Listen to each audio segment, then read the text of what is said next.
Hello friends, welcome to DCBA. And as you can see here, this is portal frame with an inclined column, and I got lots of requests for solving a portal frame sum using moment distribution method.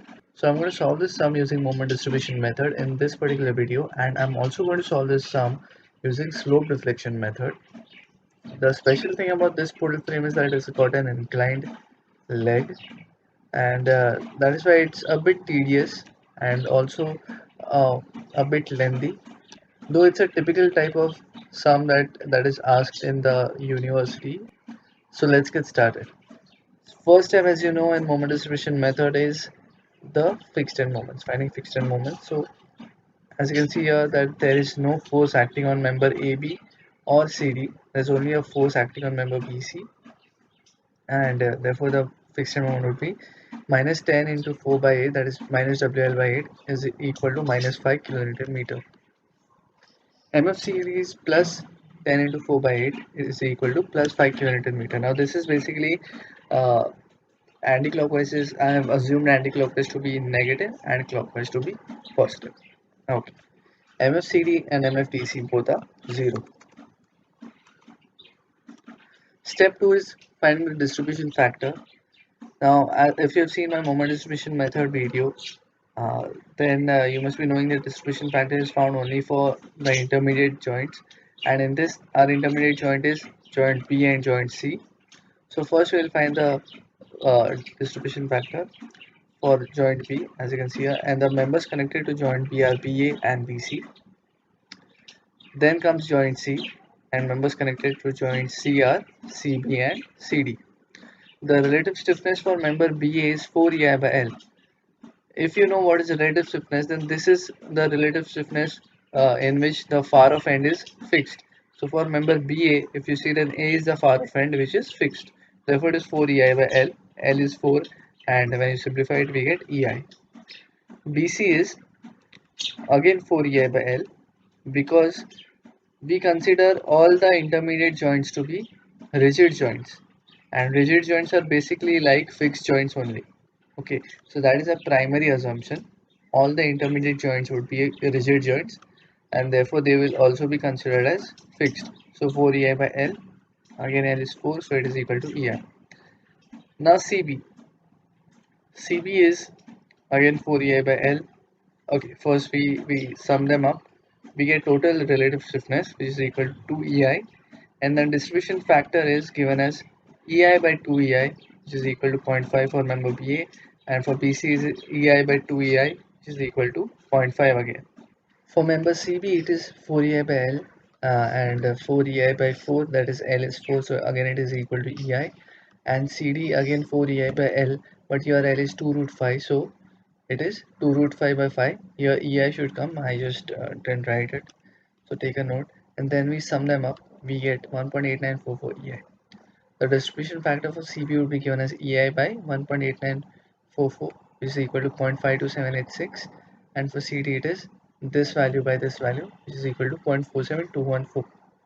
Step 3 is to do the non-sway analysis. Okay, now just give you a basic outline of what we are going to do uh, in portal frames which are undergoing deflections. The outline of such problems is that first you need to do non-sway analysis, then you need to do sway analysis, and then combine the results. So what basically happens in non-sway analysis is that you consider that your frame does not sway, or your frame will not deflect. Okay, it will only you will only do the moment distribution as you do of the frames that do not deflect, and using all the given loads that are there. As you can see in this question, these are all the loadings, and then we just apply a support here so that it does not get deflected, and we do perform the moment distribution analysis. In sway analysis, what we do is that we remove all the loadings, we remove this support as well, we allow our frame to get deflected, and then because of those deflections, what are the moments formed in my beam, in my frame, and due to those moments, what is the moment distribution analysis? That is called as sway analysis, and then we'll combine both the results. So first we'll start with non-sway analysis. As you can see, B and C are the intermediate joints, and these are the distribution factors for BA, BC, CB, and CD. This will write the fixed end moments that we saw in step 1, -5, +5, 0, and 0. So the first step of our iteration is balancing step. Balancing step, if you don't know, here it is +5, the balancing would be +5. It is just summation of these two, that is 0 plus of -5. The answer is -5, and then we change the sign, we get the balancing step. The concept behind this balancing step is explained in the moment distribution videos. I'll just post the link here in the show notes and also in the description. You can watch that. You will understand very clearly and precisely what the concept behind this balancing is. Okay, so here we got it as +5. Again, here when we sum it up, 5 plus 0 equal to 5, we change its sign, we get -5. Okay, the next step in the iteration is distribution. So we need to multiply this by the corresponding distribution factors. So 5 into 0.5 is 2.5. Again 5 into 0.5 is 2.5. This minus 5 into this value, -2.64, and this -2.36. And the last step in the iteration value is carry over. So we need to carry over them, and while we carry over, we need to multiply it by half. Okay, if see, for this particular frame, the A and end D both are fixed, and that is why we can carry over it to end A, that is fixed end. If suppose this was a pin joint or a roller joint, then we cannot carry over to a roller joint. Okay, because rollers and pins are not capable of withholding or withstanding the moments. That is why we cannot just put on moments on rollers or pin joints, but fixed supports can carry subsequent amount of moments, and that is why we carry over it to a fixed end. Okay, again here the carryover part will take place, then half of this will come here and half of this here, that is -1.32 and +1.25, and then half of this will go here, -1.118. Since there is nothing here, so here obviously would come 0. Since there is nothing here to carry over, again here it will come 0. So this is the first iteration that is we have completed. The second iteration is again starting with the first step, balancing. So we balance this, we get 1.32. Balancing this, we get -1.25. Second step, distribution. So we multiply it by the distribution factors, we get 0.66, 0.66. Again here -0.66 and -0.59. Third step, carry over. We carry over it here.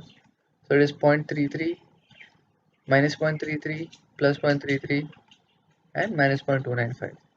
This completes the second iteration. Third iteration, again starting with the balancing step, that is +0.33, -0.33. Distribution step, 0.165, 0.165, -0.174, -0.156, and then carryover step. 0.0825, that is half of this here, -0.087, 0.0825, and here -0.077. This completes our third iteration. Now if you see in the carryover step, it is fairly reduced to 0.0. Okay, so these three iterations are enough, but we cannot terminate our iterations on carryover step. So we need to perform another iteration, and we will terminate on distribution step. You will always have to terminate your moment distribution analysis on the distribution step only. Okay, so doing the balancing of the next iteration, 0.087 -0.0825, and then the distribution step, 0.0435, 0.0435, -0.0435, and -0.0389. We terminate our iteration here and then we sum it up. So we need to sum them all up. We get 1.6624, 3.368 -3.368, 3.145 -3.145, and -1.553. So these are the values of our non-sway analysis, which we will require in the last step, that is finding the final moments. Yet our non-sway analysis is not completed. one thing is remaining, that we need to find, or basically as I told you that non-sway, from the name it suggests that we are not allowing this frame to sway or to deflect. So to not allow it to sway, we need to put a support here. Okay, and as we introduce a support here, there will also be a reaction to it. Okay, a horizontal reaction basically. So this reaction I term it as P, and we need to find this P. Okay, to find this P, we basically just have to perform summation of fx equal to 0 on the entire structure. And to perform summation of fx equal to 0, we also need to know these reactions here. Okay, the base reactions. So just to find P, we need to find H1 and H2. Now I draw the free body diagram of my frame. This free body diagram is not required if the member was not inclined. Okay, since it's inclined, we have to draw free body diagram. You'll come to know why free body diagram is not required if it's not inclined. So we just draw the base reactions here, H1, H2, and along with the base reactions, there will also be vertical reactions at both the joints, because a fixed support has three reactions: a horizontal, a vertical, and a moment. So I've just randomly taken any directions. You can take this vertical as well, or both downwards, or one vertical, one downwards, anything that you want. Even these base reactions, even their directions I have taken just randomly. You can take it, both of them going right, one left, one right, anything that you want. Okay. Accordingly, you will have to manipulate these directions. So if this is going to the left, then here it will be right, and if this is going up, here right down. This is just equilibrium of my AB. Similarly, the equilibrium of CD will be H2 to the right and V2 up. Since here it was H2 left and V2 down, here it is opposite. Now we need to translate these reactions on the joint B and C respectively, and while translating we have to change their directions. Okay, uh, so this will be like this, and this is basically done just to keep our joints in equilibrium. Okay, this is fairly basic, and I don't need to explain much about this, right? And of course we have our external forces as well. Now what we need to do is that we need to write all the moments that we found earlier. Okay, now in previous non-sway analysis moment iterations, we got few values as negative, few values as positive. But while writing here, I've written all the values as positive, and I've changed the direction of the moment. So a positive value would mean that it is a clockwise moment, and a negative value mean it's a anti-clockwise moment. So I've just written here 1.6624 was positive, so I've shown clockwise. Again 3.368 was positive, so I have shown it clockwise. Here 3.368 was negative, but I have written it positive, and I have changed the direction of my moment. I have changed it to anti-clockwise. Here clockwise positive, anti-clockwise this negative, anti-clockwise negative. So I personally prefer to write like this, that writing all the values positively and then changing just their directions. Okay. Now we come to column AB, and we'll perform equilibrium analysis on it, that is summation MB equal to 0. So H1 into 4 plus 1.6624 plus 3.368 equal to 0. I get H1 equal to minus 1.2576. So out of these two values that I required, I found one value as H1. I got it as minus 1.2576. By the way, this negative means that this direction was wrong. Okay, it just means that my H1 direction is to the right. Anyways, column CD now, again performing the equilibrium analysis, I get summation MC equal to 0.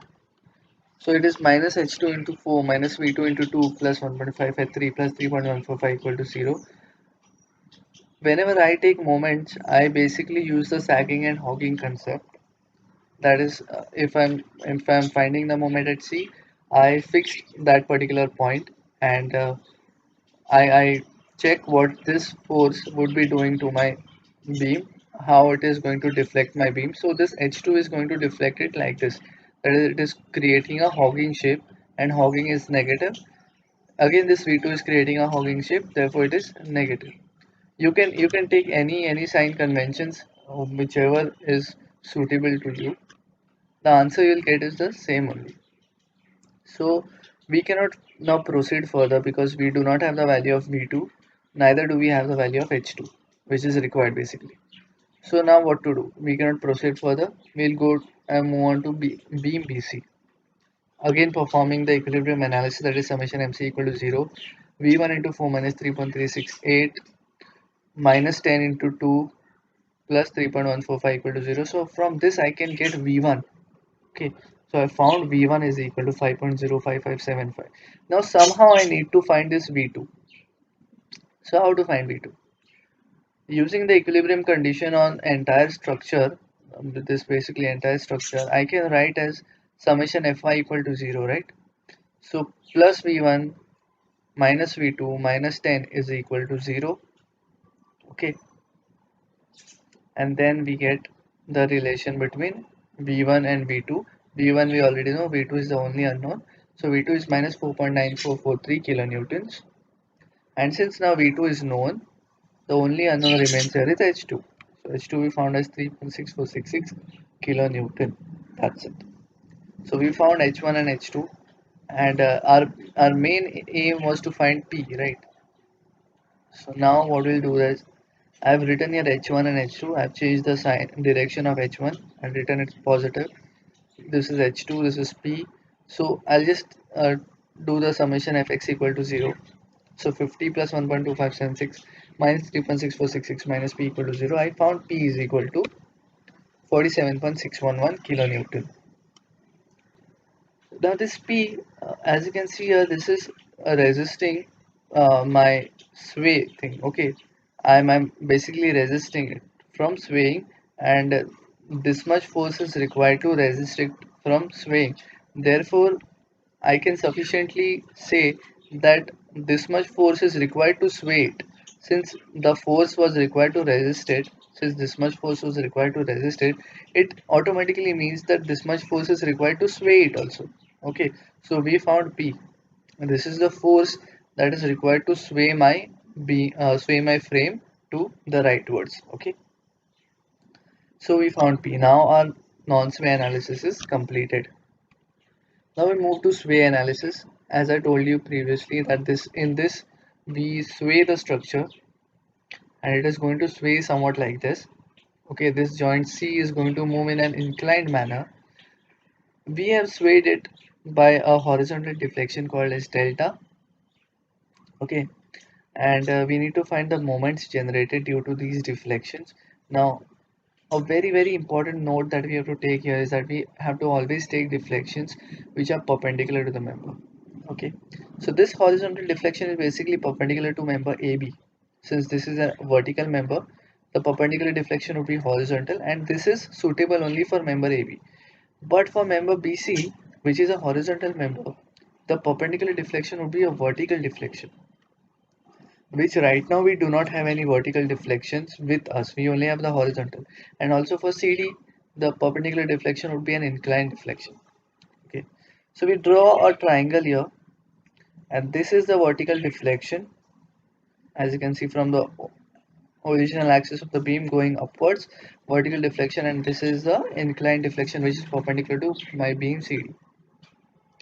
I'll just enlarge this triangle here. This is theta. Theta is basically the angle of inclination of my inclined member, and theta is easy to find. Theta is basically tan inverse of 2 by 4, which is equal to 26.5651. And we will now find the relation between delta V, delta I, and delta. So delta V is equal to delta tan theta from the geometry. This is simple trigonometry. So delta is V equal to delta tan theta, which is equal to 0.5 delta, and delta I is equal to delta by cos theta, which is equal to 1.118 delta. So we found delta V, delta I in terms of delta. Now why we have done this is so that we just remain with some less unknowns, right? Now the unknowns basically in this problem is theta B, theta C, and delta. So once we find delta, we can find delta V and delta I as well, right? So there are only three unknowns here. Now what we have to do is, if you see this column AB, it is getting deflected somewhat like this. Okay, with a deflection delta here, as you can see, and the reactions formed are of this manner, that is anti-clockwise on both the ends, and it is 6 ci delta by L square. So if you do not know how these directions of the reactions are formed, I'll post a link in my show notes and also in the description, in which I've described how these directions come. It is basically a stiffness basics video on my channel. You can watch it and you will come to know how these directions are formed. Okay, and we need to write them here. Now coming to the horizontal member BC, it is getting deflected somewhat like this. If you see, this joint C is moving upwards in relation to C, and the reactions are formed clockwise on both the ends. Now it is 6 ei delta V. As you can see, this is delta V, an upward deflection. 6 ei delta V by L square, both clockwise. And for my inclined member, it is like this, both anti-clockwise, and 6 ei delta I. This is delta I, right? My B joint C has moved to the right in relation to D, and this is delta I, and these are the reactions. So now we can sufficiently just write in the delta V and delta I that we found previously, and we also have to now substitute the values of L. Here the L is 4, length is 4, again length is 4, and here the length is 2 root 5. So this is what the moments are. Now you need to assume a suitable value of EI delta. I assume EI delta is equal to 100 because it's a very good number and easier to work with. You can assume any value of EI delta. You can also assume it to be 1 because at the end it is going to get what we say, nullified by a ratio. So you can assume any value of EI delta. I assumed it to be 100, and then I just have to substitute here. I found this as 37.5, 37.5, 18.75, 18.75, 33.5 for 1, and 33.5 for 1. Now care is to be taken that I have not written anywhere as negative or positive, but because I have shown the directions here directly. Since these are anti-clockwise, these are basically your negative moments. Alright, and these are clockwise, so these are basically your clockwise moments. Now we need to perform the sway analysis. Okay, the sway analysis, the distribution factors remain the same. We write all the moments that we just found is minus 37.5, minus 37.5, plus 18.75, plus 18.75, minus 33.5 for 1, and minus 33.5 for 1. So let's start with our first iteration here. Balancing step. We balance this, we get 18.75 here. Balancing is 14.791. Distribution step. We have to multiply it by the distribution factors. It is 9.375, 9.375, 7.808, and 6.983. And then carry over step. We carry over it here. We get 4.688. 3.9038 and 4.688. Again here it will be 3.492. So this completes our first iteration. Second iteration, starting with balancing, it is minus 3.90382, minus 4.688. Distribution step, minus 1.952, minus 1.952, minus 2.474, and minus 2.213. Carrying it over, we get minus 0.976, minus 1.2372, minus 0.976, and minus 1.1066. So our second iteration is over. Moving on to the third iteration, starting with the balancing step. Here we get 1.2372 plus 0.976. Then distribution step, 0.619, 0.619, 0.515, and 0.461. Carryover step, 0.3093, 0.258, 0.309, and 0.2304. Now I'll be terminating my iterations, but I cannot terminate it on the carryover step, so I'll have to do one more iteration and terminate it on distribution step. So balancing is basically minus 0.258, minus 0.309, Distribution is -0.129, -0.129, -0.163, and -0.146. We end our moment distribution iterations here and then we sum it up. So after summing it up, I get -33.479, -29.587, +29.587, +28.456, -28.456, and -30.926. These are the values that I got from the sway analysis. There is again one more thing left in the sway analysis, that is, as how we found in the previous non-sway analysis, we had to find P. Here we need to find a force Q which is going to sway my beam like this, or which is going to displace my beam like this. And again, to find that Q, we need our base reactions H1 and H2. So following the same procedure, we basically draw the free body diagram. And one thing that I forgot to tell you previously, that why free body diagram is not required when both the members are vertical. I'll tell you about it now. So we do the equilibrium thing again here, and then we translate it to that. And one thing to note here is that there is no external forces. As I told you earlier as well, that in sway analysis we do not consider any external force.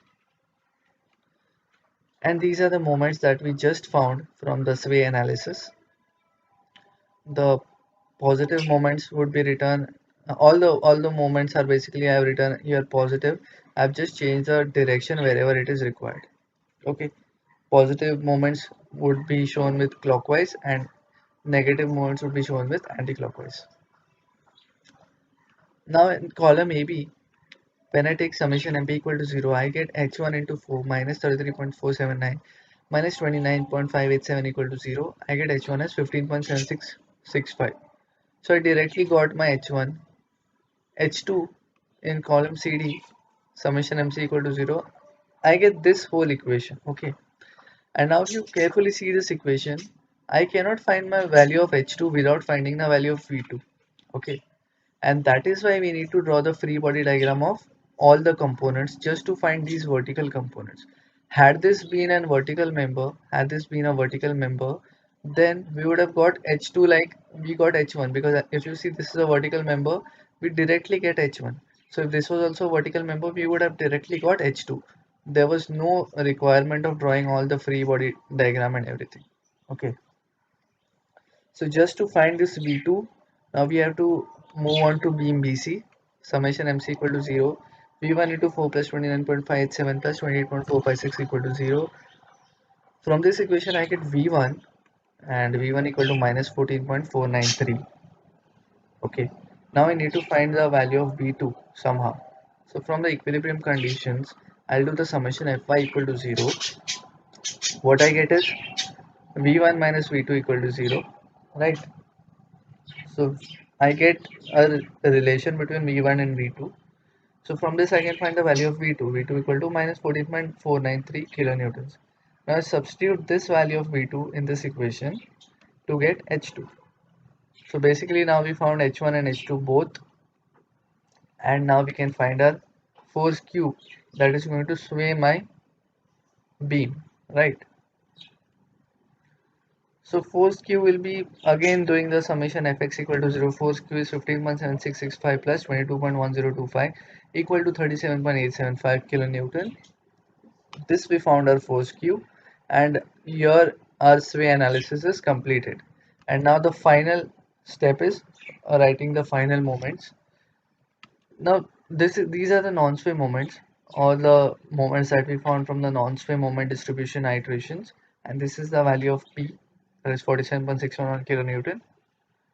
So final moments is basically non-sway moments plus P by Q into the sway moments.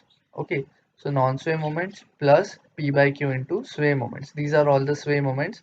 This is the value of Q. So we'll write the final moments here.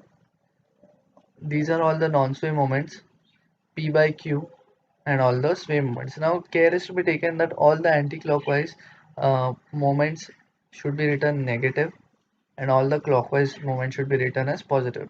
So we got the final moments here, which are equal to minus 40.4228 kilonewton meter, minus 33.8243 kilonewton meter plus 33.8243 kilonewton meter, and here 38.9164 kilonewton meter. So you see this is anti-clockwise, anti-clockwise, clockwise, clockwise, anti-clockwise, anti-clockwise. Now there's one check here that these two moments should be equal and opposite in nature. These two moments should be equal and opposite in nature. Okay. And this completes our moment distribution analysis. The final step is basically to draw the bending moment diagram. So I won't be drawing it right from the scratch. You might already know how to draw the bending moment diagram. If you do not know, I would post a link here to show how bending moment diagrams are drawn. You can check the video there. And this is, yeah, this is finally the moment distribution analysis for a portal frame with an inclined leg. I'll be solving this same sum using slope deflection method as well. And I hope you like this video. If you like this video, please like it, please share it, subscribe my channel, and press the bell notification icon for future video. Thank you.